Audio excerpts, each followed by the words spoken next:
guys?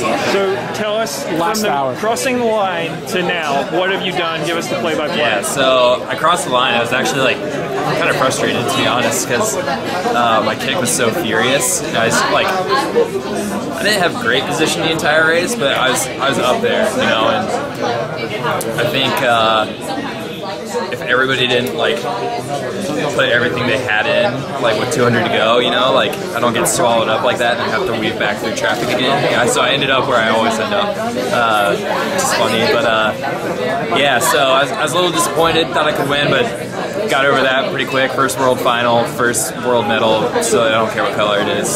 Silver's good. And then they bring us into the up to the medal, where the medal ceremonies are, and Elliot Giles comes up to me and he says, "Hey, it's under protest. I don't know what's going on or why, but they're looking at something." And then it was about 40 minutes from that point before I heard like what they were actually looking for. Initially, I thought it was the elbows, like him grabbing my arm, and then I was just trying to protect my space the entire time, you know. Apparently, it was that little shirt grab on Adam, and you know, it wasn't intentional on my part. I think it was honestly just the bib. It was like fluttering off the back of his shirt, and I just like caught it with my finger. So it looked like a grab, but I definitely didn't intend to grab anything. It was more of a hand check, just to stay upright, you know. But at the end of the day, bumping's racing. It's indoor 800 and championship meet. People are gonna, you know. I think I had somebody's elbow in my rib cage for about 300 meters of that entire race. When Giles told you, like, emotionally, were you like, oh my god, I can't believe this is happening? Well, at first I was like, about me?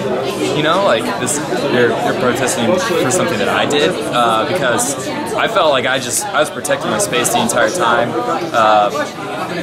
Yeah, and then my girlfriend was up there, and Katie Mackey was up there, and I was just like, you know, trying to get, like, they were on their phones looking through, like, Let's Run's Twitter, FloTrack's Twitter, and just, like, trying to find out what the infraction was.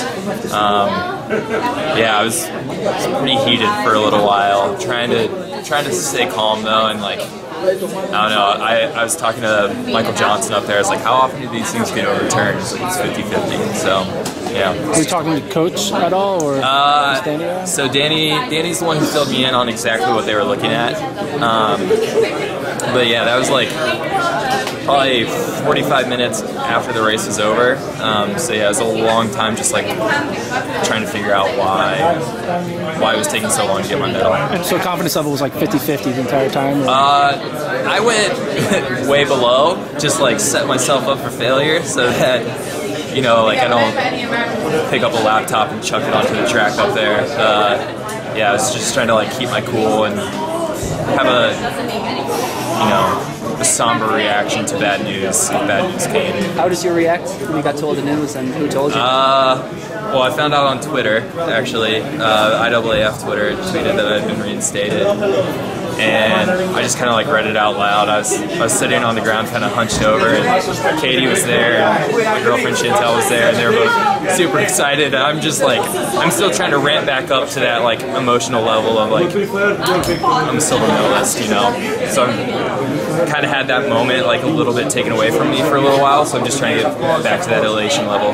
So you were in the area by the way medals were being handed out the entire time for this? Yeah. So you're watching people get medals while you're like, they might not get more? Yeah. I think like the 400s,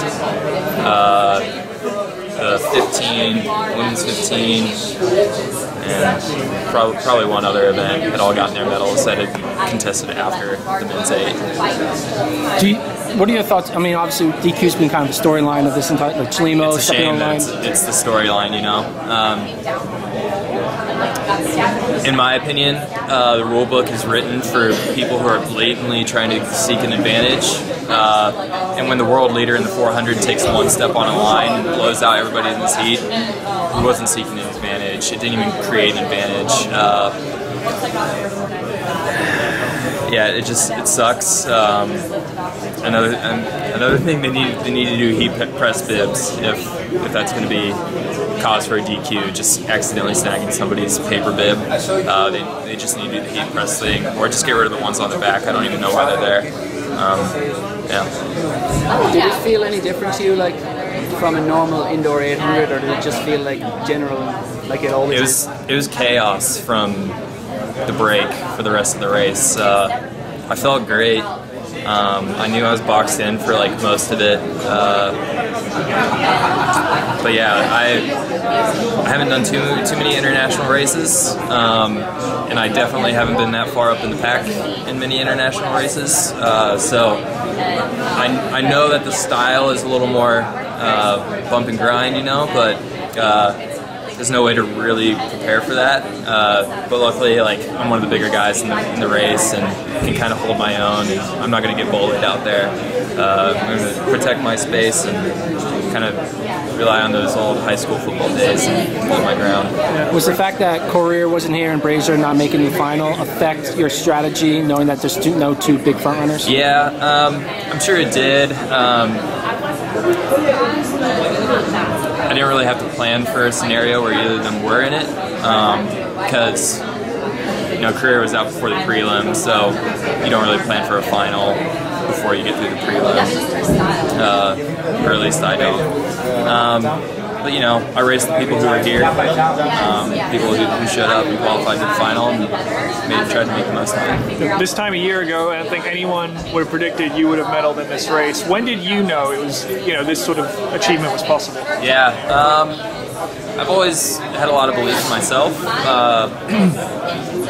American men's 800 is in a really good spot right now, starting with like Nick in 13, and then Clayton in 16, Sawinski and Boris in 16 indoors. Donovan's what, 20 years old? Like, he'll figure it out. Clayton will be back. Boris will be back. It's a fun time to be an American in the 800. But yeah, I believe in myself, and I believe I can do some pretty incredible things. But the last year has just been this like steady build. I get better every race. I'm learning more and more every race. It'd be interesting to look at how many times I've ran within like a half second of my PR in my last, 15 races or whenever the last calendar year. So yeah, things are just really clicking for me right now. What do you think? You're 145 twice indoors and get silver here. Yeah. What is goal outdoors time-wise? Obviously no world championship, but like, what do you think you can achieve? Well, first of all, I'm hoping like this opens a lot of doors for me competition-wise. Like, I can get into a couple diamond leagues and like really start turning my game into more of an international style racing, so that come Doha, come Tokyo, come Eugene 2021, like LA 2028. Yeah, yeah, I'll be, I don't know how old, super old. But yeah, like just like start preparing myself for more international flavor of racing, and just get really good at that. I don't know what the common like conversion is for a 200 bank to a 400 outdoor track in perfect conditions is, but I wouldn't put it past slipping down into the 143s. I don't think I'm quite ready yet to start talking about American records outdoors, but anything's possible. I'm not going to set any expectation or any limitation of myself based on time. I'm always out there just to compete, try to finish as high as possible. Everyone's made a lot of comparisons between you and Nick Simmons. Small school guy, now you're running for Danny, and now you've both got silver medals. I mean, do you think of yourself as Nick Simmons 2.0? Kinda. It's hard not to, I guess. I learned a lot from him. It's funny because I was on the team with him for 2 years, and I was on the team with him for 2 years, and I probably only did like maybe 10 workouts with him the entire time that we were teammates, but because he's injured so often. But it's just like, it wasn't even conversations I had with him, it's just like watching him work and how he prepares and how he gets ready, and I think I've learned a lot from him in that way. And we have the similar style of racing. Luckily, I'm 25, and I don't think he figured it out how to get a medal until he was probably like 28. So I'm still developing, still growing, still learning. So hopefully, you know, better fields, more competitions like this get me ready to medal at bigger championships in the future. Drew, you always come home fast, but were you ever worried, like with 100 to go there, did you think you left yourself too much to do? I mean, I had no clue what was going on. It's just like pinball in there, man. Like, I think I went from 3rd to 6th, back up to 3rd and back to 6th with like, you know, like, I don't know, 100 meters to go.